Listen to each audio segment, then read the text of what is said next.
Welcome to YouTube channel कानूनी watch चर्चा एक खास। तो आज चर्चा एक खास होगी और टॉपिक रहेगा जो करंट सिनेरियो है जे ईरान और इजराइल वार का।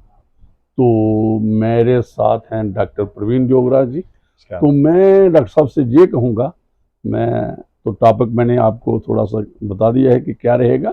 जो करंट सिचुएशन हो गई है, तो जो वर्ल्ड में, जो पूरी दुनिया में बन चुकी है, ईरान और इजराइल बार।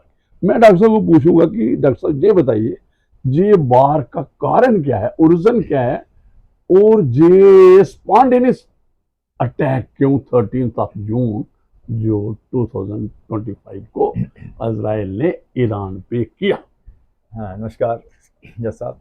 श्रोताओ, जैसे आपको पता है, पूरी दुनिया की नज़र इस वक्त एक वॉर चल रहा है इजराइल और ईरान के बीच में, और इसकी आशंका के चलते लोगों के मन में ख्याल भी आ रहा था, क्या ये थर्ड वर्ल्ड वॉर की संभावना तो नहीं है, आहट तो नहीं है।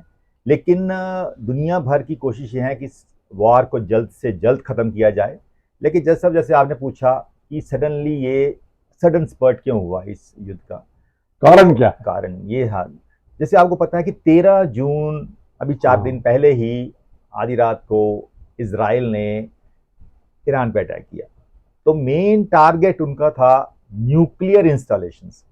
तो मतलब ही न्यूक्लियर इंस्टॉलेशंस की वजह से ही ये युद्ध शुरू हुआ था। न्यूक्लियर इंस्टॉलेशन के अलावा इसराइल की और भी ईरान से शिकायतें थी कि वो कुछ मिलिटेंट ऑर्गेनाइजेशंस, हिजबुल्ला, हमास, उनको भी सपोर्ट कर रहा है। तो लेकिन ईरान ने इसका जवाब दिया है, और क्योंकि ईरान अपने आप को लीडर मानना चाहता है इस एरिया में, टू अपोज वेस्टर्न इन्फ्लुएंस और इसराइल का इन्फ्लुएंस, जो बढ़ता हुआ इन्फ्लुएंस है इस एरिया में, तो इसराइल अपने आप को उसका एक लीडर मानता है। हालांकि इसराइल एक शियाइट फेस है, और इसलिए इसको बड़ा कम सपोर्ट मिल रहा है इस वक्त इस युद्ध में organisation of Islamic operation country से। बट फिर भी ईरान इसलिए थ्रेट है इसराइल के लिए, क्यों? क्योंकि पिछले कुछ दिनों आपने सुना होगा कि ट्रंप ने ईरान को चेतावनी दी थी कि 60 डेज के अंदर वो इंटरनेशनल एटॉमिक एनर्जी एजेंसी और जॉइंट कमीशन जो है इसका एटॉमिक एनर्जी का, उनकी इंस्पेक्शंस कराए, ताकि हम देखें कहीं आप वेपन्स तो नहीं बना रहे हैं। लेकिन वो 60 डेज पूरा होते ही जब ईरान ने वो इंस्पेक्शंस नहीं कराई, तो 61st डे को इसराइल ने अटैक कर दिया उसके ऊपर, ईरान के ऊपर। अब मैं थोड़ा सा बताऊंगा कि ईरान की करंट न्यूक्लियर कैपेबिलिटीज क्या हैं।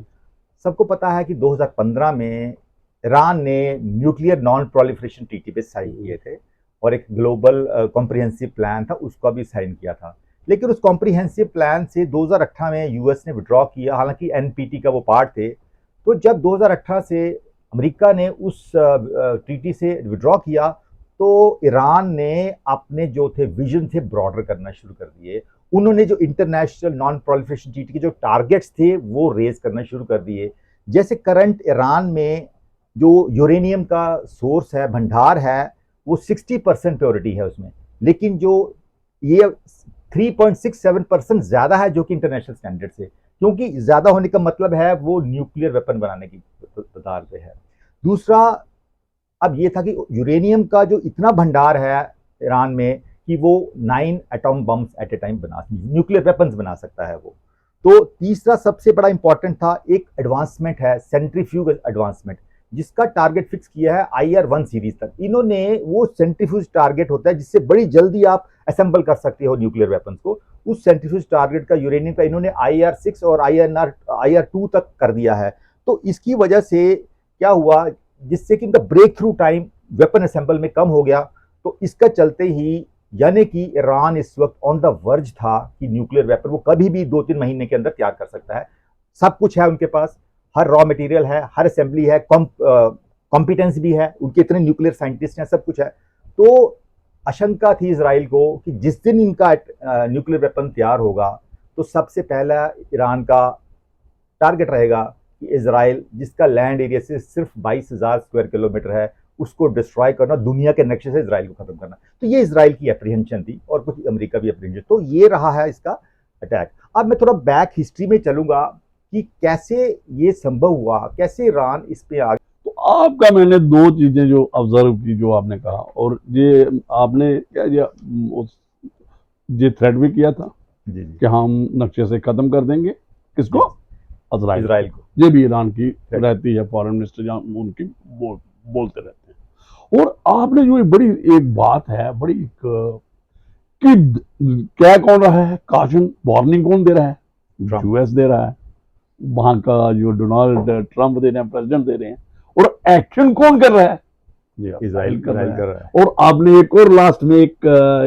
एप्रीहेंशन है किसको, इजराइल को, कि अगर इनका जो न्यूक्लियर ये अगर सक्सेसफुल रहे, जो इनकी पास तो फिलहाल यूरेनियम है, ये जो और ये भी है कि हम इसको बड़ी और किस्म की एक्टिविटीज हमारे मैन्युफैक्चरिंग होता है, और किसी भी एक्टिविटी और पीसफुल यूज इसका के लिए भी यूरेनियम हर कंट्री के पास है। लेकिन जो एनपीटी आपने कहा वो ट्रीटी है कि उसको रेगुलेट करती है हमारी जो इंटरनेशनल एटॉमिक एनर्जी एजेंसी है, जो यूएन का एक वो है, और वो वक्त इंस्पेक्शन और काफी टाइम से इंस्पेक्शन। मैं ये कह रहा हूं कि एक तो आपने दी एक लिमिट दे दी 60%, तो कि उसके पास है, और एप्रीहेंशन जो आपने दिखाई, तो ये वाली एप्रीहेंशन इससे अभी जो एक और आई कल खबर आई, जहाँ G7 का जो कनाडा में चल रहा था समिट, उससे डोनाल्ड ट्रंप उससे चले गए,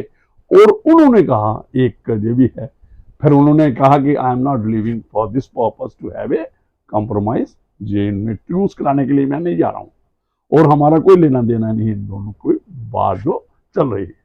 लेकिन आप डॉक्टर साहब अभी ये बताइए मुझे, जहाँ थोड़ा सा मैं आपको एक बात कहूँगा, फिर आप आगे चलिए, मुझे ये बताइए, एक तो हम पीछे जो आपने कहा ना हिस्ट्री कि क्या है इजराइल कैसे आया कैसे, वो भी बात करेंगे, लेकिन फिलहाल मुझे बताइए कि जो सिनेरियो है जी, जो एक होता ना लॉबिंग है, जो एक बात है कि और ईरान के पीछे कितने लोग हैं, मैं एक और आइडिया दे दूंगा बीच में कि इस्लामिक कंट्रीज हैं, क्योंकि ये एक जैसे आपने कहा कि ये एक लीडर बनना चाहता है, एक तो उस मिडल ईस्ट में, चाहे अरेबियन कंट्रीज का पार्ट नहीं है, लेकिन एक डोमिनेंस वहां दिखाना चाहता है, क्योंकि बाकी छोटे छोटे सऊदी वो अपनी इकोनॉमिक एक्टिविटीज में इन्वॉल्व हैं। तो ये ईरान जो है इसके साथ कौन कौन है, और इजराइल के साथ कौन कौन आप देखते हो, क्या बनेगा वर्ल्ड का, अगर जो आपने एक थर्ड वर्ल्ड वार की तरफ अगर चले जाए। जैसे आपने कहा, तो यहाँ 3 लॉबीज हैं, एक प्रो इजराइल लॉबी है, एक प्रो ईरान लॉबी है, एक न्यूट्रल लॉबी। ठीक। तो प्रो इजराइल लॉबी में पूरी G7 समिट की कंट्रीज हैं, वो तो उन्होंने ओपन कह दिया, USA, UK, Germany, France, Italy, तो ये कंट्रीज। आप यूरोपियन कंट्री लगा सकते हो, नाटो वाला। यूरोपियन यूनियन जो है वो न्यूट्रल है, यूरोपियन यूनियन न्यूट्रल है, लेकिन G7 की कंट्रीज जो हैं वो, बट अबाउट नाटो नहीं, वो भी न्यूट्रल हैं।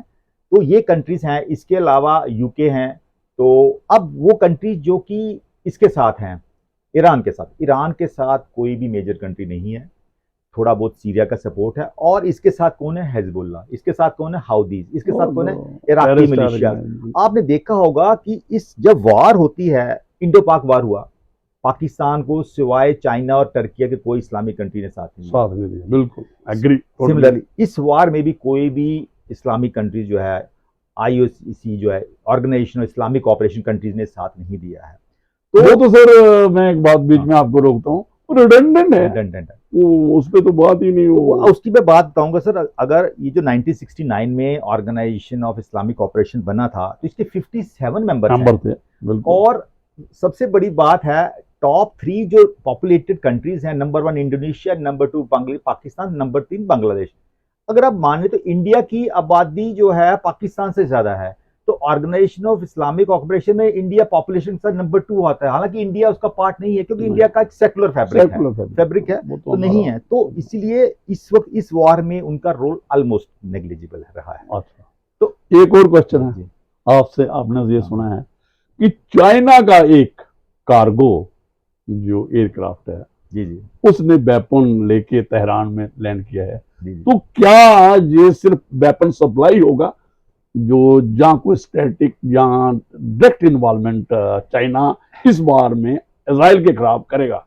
ये मेरा सर मेरा आपको जवाब यही था कि चाइना इस वार में नहीं इन्वॉल्व होने वाला। चाइना को डायरेक्टली, क्योंकि उसको सिर्फ अपना हथियार बेचने हैं जैसे उसने पाकिस्तान को बेचे थे। ऑफिशियली जो न्यूट्रल ग्रुप की बात करूंगा उसमें इंडिया नंबर 1 ऑल दो स्ट्रेटेजिक पार्टनर रहा है, उसके साथ ईरान, क्योंकि इंडिया का इजराइल के साथ बड़े पुराने टाइज हैं, ईरान के साथ चाहबार एयरपोर्ट जिनका सी पोर्ट है, और इंडिया का उनके साथ और भी ऑयल के पानी का ऑयल का भी उनके साथ कनेक्शन है, तो इंडिया इस न्यूट्रल है।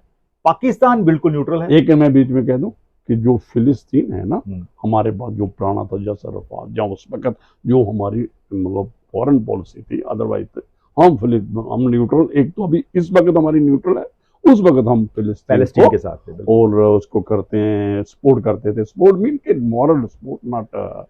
तो ये आपने एक रशिया का क्या है?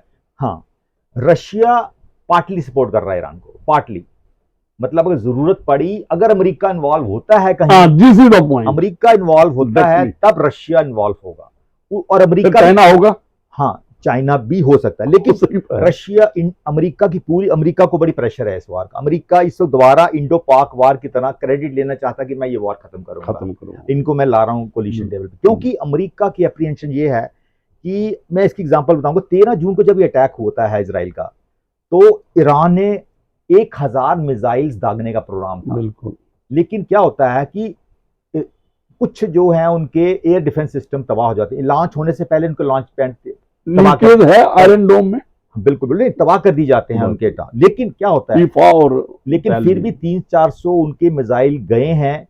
और अगर उस वक्त क्या हुआ आपको मैं बताऊं, ये अंदर की खबर है और न्यूज में आया है कि जो सराउंडिंग एरिया, इजराइल के सराउंडिंग एरिया में, कि जो चाइना यूएसए की जो फोर्सेस थी उन्होंने वो निष्क्रिय किए हैं वो मिसाइल्स, तो इसका मतलब है इनडायरेक्टली वो, अगर वो पूरे मिसाइल्स काम करता, इजराइल का ज्यादा तबाही होती, तो होता है। तो अगर ईरान अमेरिका की एसेट्स को स्ट्राइक करेगा तो फिर अमेरिका को युद्ध में आना पड़ेगा, क्योंकि अमेरिका अपनी हानि नहीं दे सकता, डायरेक्टली उनके एसेट्स हैं, नेबरिंग इजराइल में हैं, तो तब अमेरिका इस युद्ध में आ सकता है। अदरवाइज अमेरिका इस वक्त पूरी कोशिश में है ये युद्ध खत्म। और मुझे लगता है कि अगर कोई समझौता हुआ तो ये कंडीशन पे होगा कि जो भी इनके, जो आपने कहा यूरेनियम जो सोर्सेज हैं, लोकेशन हैं जहाँ पे इन्होंने अटैक किया है डायरेक्ट, और आपको बता दें कि 9 कमांडर जो साइंटिस्ट हैं और 14 कमांडर इनके, 9 न्यूक्लियर साइंटिस्ट जो हैं उनके मार दिए हैं, और 14 कमांडर्स ईरान के, इनकी डेथ तो एक मैंने ये देखा, जो इजराइल, जो तो दुनिया मानती है मोसाद को, देखिए आपको स्पेसिफिक प्रिसीजन अटैक करना, जैसे इंडिया ने 9 जो टारगेट्स हैं, टेररिस्ट कैंप्स जो हैं पाकिस्तान के पीओके या जो दूसरी पाकिस्तान लोकेशन है, इसका मतलब है कि मतलब जो इजराइल है, इसकी जो मोसाद जो इसकी एजेंसी है, खुफिया एजेंसी जैसे, उसका मुकाबला, उसकी इंफॉर्मेशन पहले भी आपको जो होगा कि पहले भी स्पेसिफिक टारगेट करके गाड़ी में जा रहा था कोई, ये तो कहीं छुपे हुए थे वहां पे इनको जो, तो इसलिए मुझे नहीं करता कि ईरान अफोर्ड कर सकता है continuity of war with Israel, क्योंकि जब यूएस, आपने कहा कि यूएस की पार्शियल इन्वॉल्वमेंट, जी जी, तो डॉक्टर साहब अभी पीछे जाएंगे, जो थोड़ा मैं सर थोड़ा सा अभी पीछे जाने से पहले मैं बताना चाहूंगा कि इजराइल और ईरान का मुकाबला ही क्या है, कोई मुकाबला नहीं सर। देखिए टेक्नोलॉजी नहीं, अब देखिए इजराइल का एरिया है 2200 स्क्वायर किलोमीटर, 2200 स्क्वायर किलोमीटर है।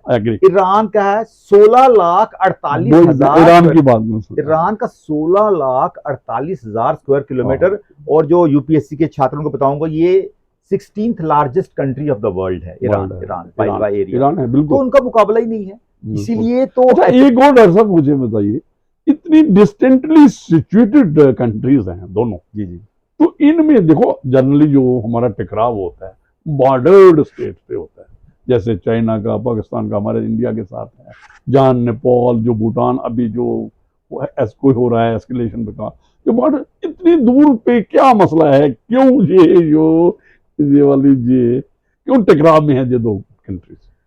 सर देखिए, इसके पीछे आप हिस्ट्री के जाएंगे, प्लीज।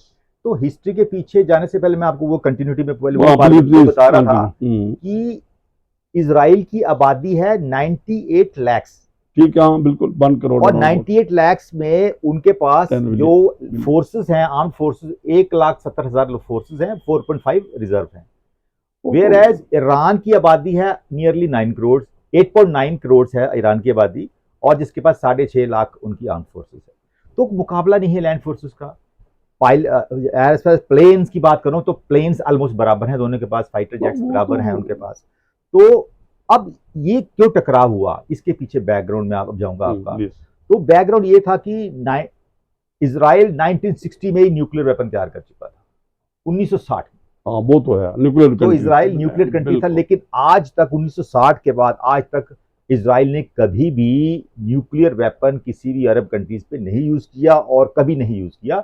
ये सिर्फ उसने अपनी प्रोटेक्शन में ये बनाया है। लेकिन आपको पता 1960 के बाद जो हालात थे उस वक्त, कंसिडरिंग कि 22,000 स्क्वायर किलोमीटर है, ये घिरा हुआ था कुछ कंट्रीज के साथ, जो कि इजराइल के बॉर्डर के ऊपर तंग करते रहते थे। इस जो आज की पृष्ठभूमि थी 1967 की, वही पृष्ठभूमि थी। तो 6 डे वॉर हुआ था 1967 में, और उसमें लीडिंग कंट्रीज थी जो अरब की, इजिप्ट, जॉर्डन और सीरिया। सो जैसा एक आपने देखा कि जब से आप इस्लामिक कंट्रीज की बात करेंगे, ये 3 कंट्रीज हैं जो कि हर वक्त लड़ाई झगड़े में इन्वॉल्व होती हैं। लेबनान भी इंक्लूड कर लो, लेबनान और ईरान इराक भी इंक्लूड कर लो, अभी ऑपरेट कर रहे हैं। तो मैंने देखा है जब से ये युद्ध भी स्टार्ट हुआ है, पहले भी Saudi Arabia, the great Saudi Arabia, कभी भी किसी युद्ध में पार्टिसिपेट नहीं कर रहा है। नहीं, वो नहीं करता। ओमान है, कुवैत है, यूनाइटेड अरब एमिरेट्स है, ये पीसफुल कंट्री। ये इनका जो एजेंडा है टुवर्ड्स डेवलपमेंट, ये पूरी तरक्की की तरफ जा रहे हैं, और इनके बड़ा सेकुलर किस्म की सोच है इन कंट्रीज की। तो अदरवाइज ये जो कंट्रीज है वार से घिरी हुई हैं। तो 1967 में 3 कंट्रीज ने कहा कि हमने इजराइल को खत्म प्लान बना। इससे पहले कि वो करते, इजराइल ने अटैक कर दिया, सारे एयरक्राफ्ट से उनके खड़े, इजराइल ने अटैक कर दिया। तो युद्ध का खात्मा क्या खत्म हुआ जब, तो अरब कंट्रीज को एक दुनिया में एक बहुत ह्यूमिलिएशन हुई, पूरा ये अरब कंट्रीज हार गई। नुकसान क्या हुआ, जो इजिप्ट का जो था गाजा स्ट्रिप थी, सिनाई पेनिनसुला था जिसके पर फिलिस्तीन है, वो इजराइल ने अपने कब्जे में कर लिया। अगर वो युद्ध नहीं हो गए तो इजराइल ने अपने कब्जे में कर लिया। अगर वो युद्ध नहीं होता आज फिलिस्तीन एक अलग मुल्क होता, अगर वो युद्ध नहीं होता तो इजराइल के पास आ गया। तो ये हो गया इजिप्ट को नुकसान। अब दूसरा बताइए, सीरिया को क्या नुकसान हुआ? सीरिया की इंपॉर्टेंट स्ट्रेटेजिक गोलन हाइट्स जो इजराइल ने अपने कब्जे में कर लिया आ गई। उसके बाद जॉर्डन का क्या नुकसान, जॉर्डन का वेस्ट बैंक जो है वो आ गया, वो भी तो युद्ध का अंत क्या हुआ? Gaza strip, Sinai peninsula, West Bank और गोलन हाइट्स इजराइल ने ले लिया। तीनों जो कंट्रीज थी, जो जो क्या ना, इन्होंने अपने अपनी टेरिटरी खोई। और अब ये युद्ध मुझे लगता है जब खत्म होगा तब तक इजराइल, ईरान की न्यूक्लियर कैपेबिलिटीज काफी तबाह हो चुकी होंगी, तो तब जाके सीज फायर होने वाला है, हो जाएगा सीज फायर। लेकिन जो उनका एजेंडा था कि इंटरनेशनल इंस्पेक्शन को बचने के लिए, वो अब उस पे उनको आना ही पड़ेगा, तभी ये युद्ध खत्म हो सकता है। वही कंडीशन मुझे लगता है कि कंडीशन लगेगी सीज फायर की, कि सब्जेक्ट टू जो इंस्पेक्शन होंगे, जो भी उनके पास जो है। आपने जैसा देखा कि कैसे कोई भी युद्ध है एंड पे कुछ भी नहीं होता, किसी कंट्री का बहुत ज्यादा नुकसान होता है, किसी का कम होता है, लेकिन अल्टीमेटली कैजुअलिटीज दोनों तरफ से होती है। जैसे अब ये युद्ध चल रहा है, 24 ऑफिशियल कैजुअलिटीज इजराइल की हो गई हैं, 370 इंजर्ड हैं, 224 ईरान की कैजुअलिटीज हो गई हैं। उसमें आपने जैसे बताया 14 उनके कमांडर हैं, 9 न्यूक्लियर साइंटिस्ट हैं। तो कैजुअलिटीज दोनों साइड से हुई है, डिस्ट्रक्शन दोनों साइड से हुई है, दोनों कंट्रीज पीछे हो गई हैं। अब आप बताएं, फिर मैं सर आगे कंटिन्यू करूँ। तो ये आपने जो बातें ये बताई ना पहले, तो एक आपने बात जो मैं आपकी बातों को थोड़ा सा एक्सपेंड करूंगा, उस पर डिस्कस करूँ। जो आपने कहा ना कि ये जो सऊदीया है, जैसे ओमान है, यूएई है, ये कंट्रीज कंसंट्रेट करी हैं अपनी इकोनॉमी एक्टिविटीज पे, एक्सपेंशन पे इकोनॉमिक। देखिए क्या था, इन्होंने इब्राहिम अकॉर्ड एक एग्जीक्यूट कर दिया जी तीनों ने, किनके साथ? इजराइल के इजराइल साथ। के साथ। और उस इन्होंने कहा और आपको ये नॉलेज होगी कि इब्राहिम एक कॉमन इनका एक पैगंबर है, जो तीनों जेरूशलम में तीन जो हमारे मेन जो जुडाइज्म, एक जो क्रिश्चियनिटी और मुस्लिम, उनके वहां पे धार्मिक रिलीजियस प्लेसेस वो हैं, मुस्लिम्स की भी है जो, और वहां पे ही इब्राहिम जो इनका कॉमन पैगंबर जो गिनते हैं, उन्होंने कहा भाई हमारे भी टिकराव क्या है, वो जुडाइज्म और क्रिश्चियनिटी और इस्लाम, वो उसका सहारा लेके, उसको अकॉर्ड करके, जो दूसरी कंट्री उसको नहीं मानती है, स्वाय जो आपने कहा जो प्रोग्रेस करने चाहती हैं, जो अपनी इकोनॉमिक एक्टिविटी जो कभी तेल पे निर्भर थी, आज उनका देखो बिजनेस, आप उनका देखो उनकी दूसरी एक्टिविटी जो भी वहां पे, और प्रेफर करते हैं लोग वहां पे बिजनेस करने के लिए, और टूरिज्म इंडस्ट्री उन्होंने किया, बिजनेस किया, ये सारा, और जो जे आगे जा रहे हैं, जो उनकी अप्रोच जैसे चाइना की है, कंसंट्रेट ऑन जो इकोनॉमिक एक्टिविटी है उस पर आगे बढ़ने में। तो ये जो तीन कंट्रीज जिसने आपने कहा, सीरिया, लेबनान, ये अपना ये जो दूसरा है, तीनों जो 1967 की बार 6 डेज बार में इनके जो अपनी ही टेरिटरी, इनको इन्वॉल्व किया जाता है ऑल द टाइम्स। ये क्यों है, क्या नहीं है, आज भी देखिए आप, जो उथीज ऑपरेट कर रहे हैं, हौथीस जो कर रहे हैं, हिजबुल्लाह कर रहा है, जहां ये दूसरा है हमास है, ये सब जो इसी इलाके में काम कर रहा है, और ईरान इनको सपोर्ट कर रहा है। ये भी एक बात है। देखिए एक और ईरान, और देखिए इसमें जो आपने कहा इस्लामिक, तुर्किया जो जो एक टाइम का कहते हैं कि हमारा एम्पायर था, उस्मानिया है, जो एम्पायर था, उसका मैं रिप्रेजेंटेटिव हूँ, लेकिन जब ये बात आती है कोई न्यूट्रल हो जाता है। तो उस वक्त कोई इस्लामिक 57 जो कंट्री आज भी जो organisation of Islamic cooperation organisation है, लेकिन डिफंक्ट है, कोई रिडेंडेंट है, लो वाडी ईरान के साथ कोई नहीं है। और जो भी हाँ, पाकिस्तान भी कह रहा है, उधर एक जिसका वो ख्वाजा आसिम गे, वहां पे उन्होंने कहा कि भाई हाँ, ये न्यूक्लियर जो हमारे पास है बम है, ये आपका ही है। तो अगर एक बात है भाई, है कहाँ है, ये सारा कंट्रोल है यूएस का भी, कोई जो भी न्यूक्लियर बम एक्टिविटी होगी पाकिस्तान की, मैं ये बता दूं। और जहां तक एक र्यूमर्स हैं, ये बातें हैं कि इतनी दूर से अटैक करना इजराइल को मुश्किल हो रहा है। तो ये जैसे अफगानिस्तान पे अटैक करता था, कहां किसे करता था? पाकिस्तान से ऑपरेट करता था। तो ईरान पे अटैक करने के लिए अगर आपने कहा यूएस इन्वॉल्व हो जाएगा अटैक, तो हो सकता है अड्डा पाकिस्तान पे बने और उस पर ये गलत फहमी में है। और आसिफ अभी कहते हैं जो ये अपना जो है ये डिफेंस मिनिस्टर है, नहीं हमने ऐसा नहीं कहा, दूसरा तीसरा ऐसा कहा। ये सिर्फ एक मॉरल इन द सेंस, एक अपनी ये सो कॉल्ड कह सकते हैं कि हम इस्लामिक वर्ल्ड के पार्ट हैं, हम ये चाहते हैं, लेकिन कोई किसी के साथ नहीं है। हर एक को अपना अपना युद्ध, अपनी इंटरेस्ट। देखिए हमने इंडिया ने जो पाकिस्तान के युद्ध लड़ा, अपनी बेस उस पर लड़ा है, स्ट्रेंथ पे लड़ा है। तो ये भी बात है।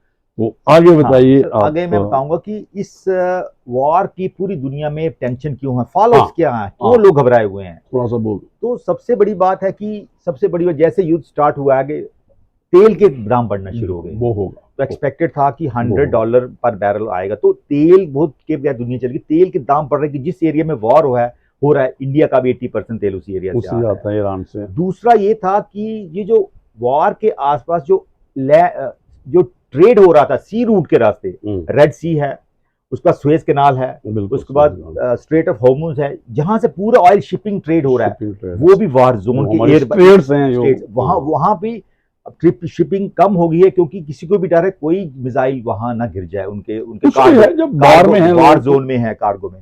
तीसरा है, इसकी वजह से पोटेंशियल आर्म रेस बढ़ी है।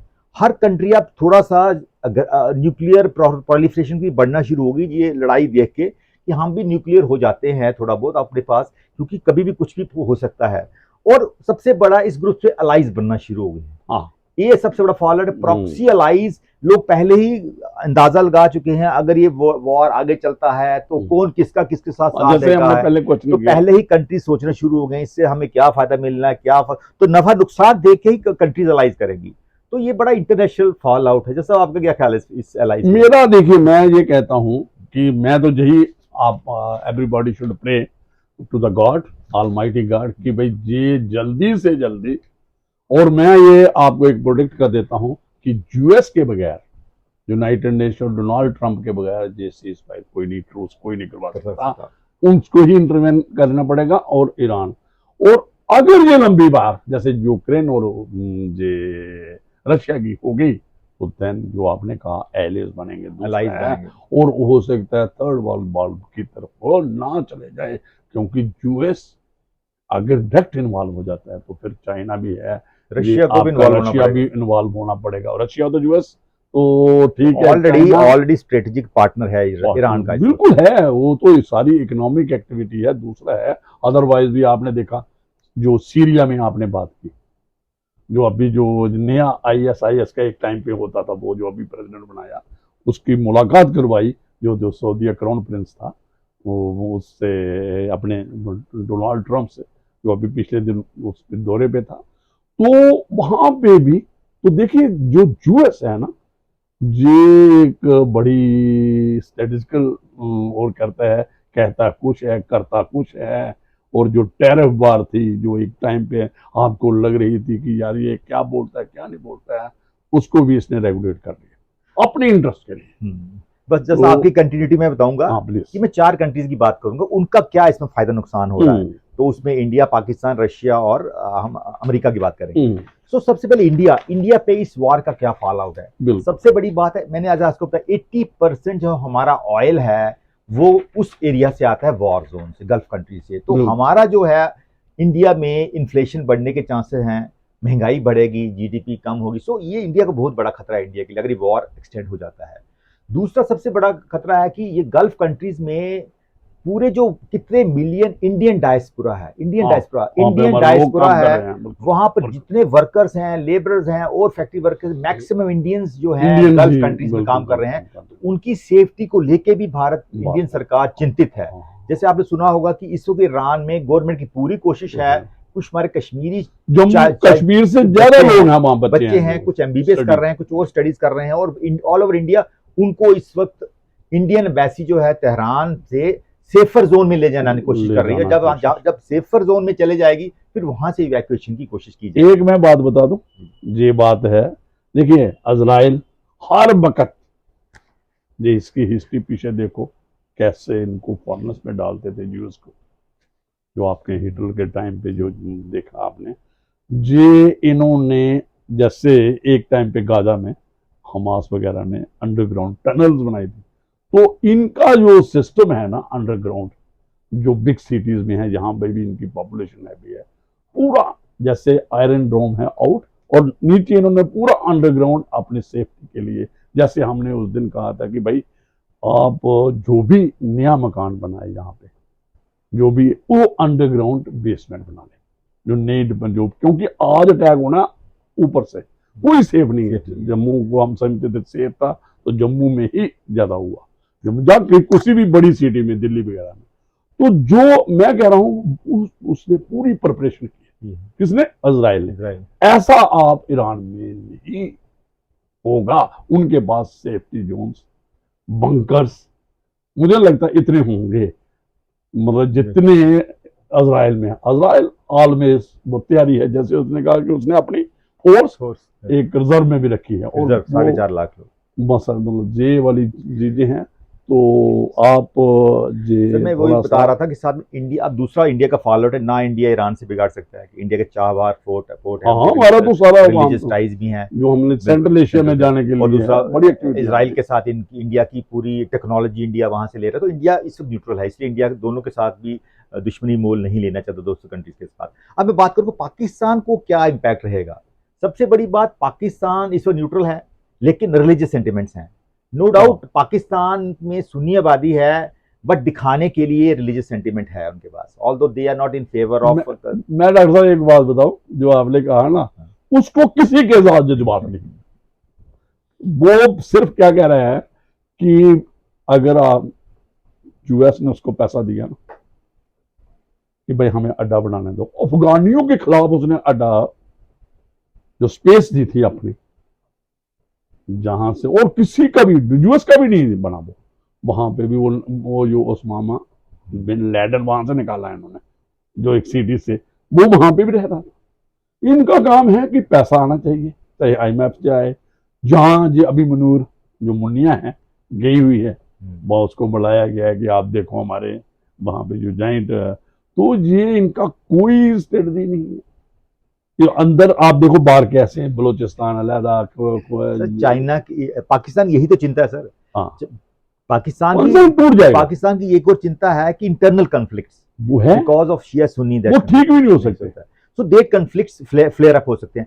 सबसे बड़ी चिंता पाकिस्तान को किस बात की है कि इन केस पाकिस्तान की अलाइड कंट्रीज जैसे चाइना है कहीं वॉर में इन्वॉल्व हो जाती, पाकिस्तान को इन्वॉल्व होना ही पड़ेगा इन एनी केस, ना चाहते हुए भी पाकिस्तान युद्ध में खींचा जाएगा अगर वो अलाइज के, क्योंकि अलाइज उसको खींचेंगे। अगर अलाइज, अगर थर्ड वर्ल्ड वॉर की जो बात, अगर वो कंट्रीज इन्वॉल्व हो जाए, आप क्या कहते हो, ये यूएस को छोड़ के जाएगा?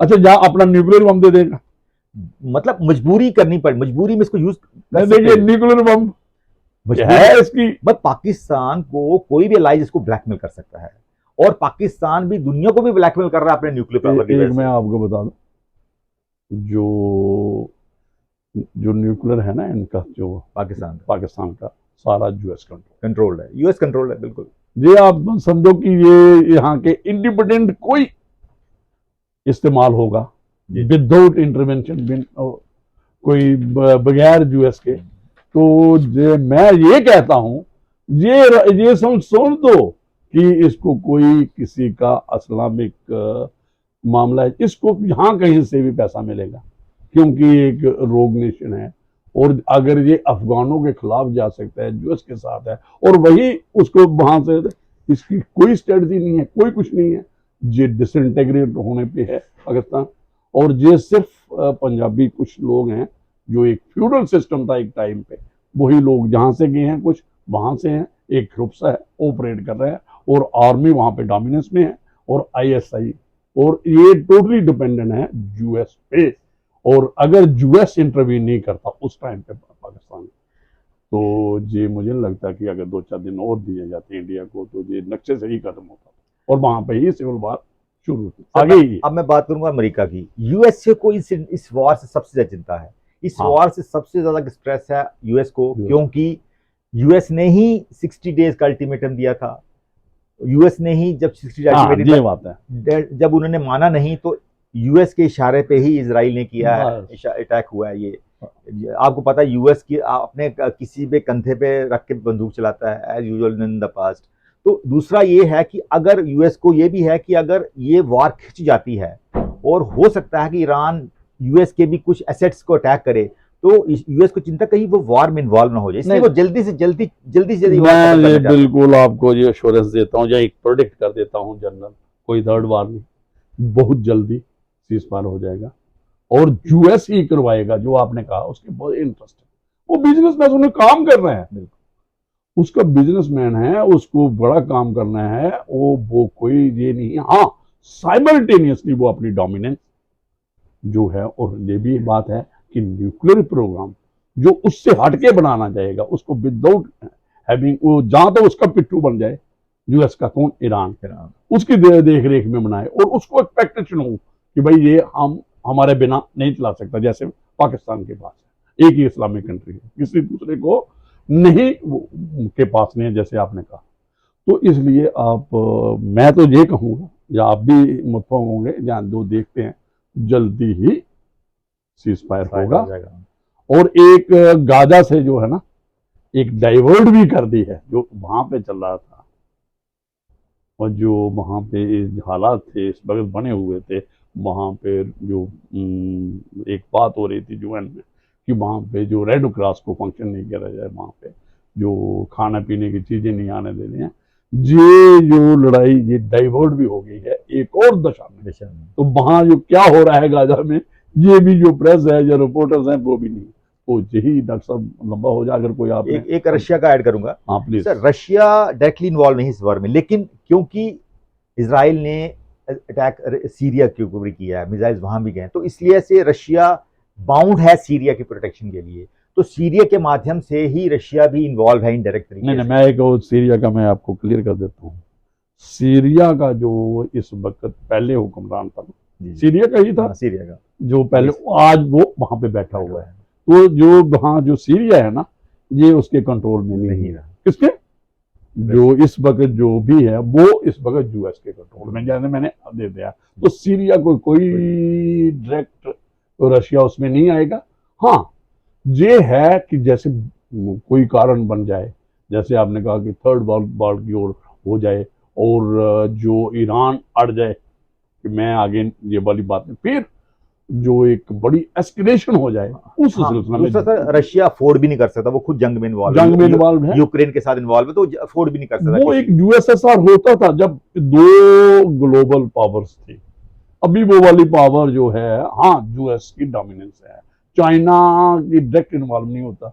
वो यहाँ कहीं भी, हाँ उससे पैसे देके आप वेपन ले सकते हो, और वो उसके वेपन आपने देख लिया जो पाकिस्तान के थे, वो लो ग्रेड होते हैं, टेक्नोलॉजी उसके पास नहीं है, चीप लेबर है उसके मुताबिक बनाता है। तो मुझे लगता है ये डॉक्टर साहब काफी है।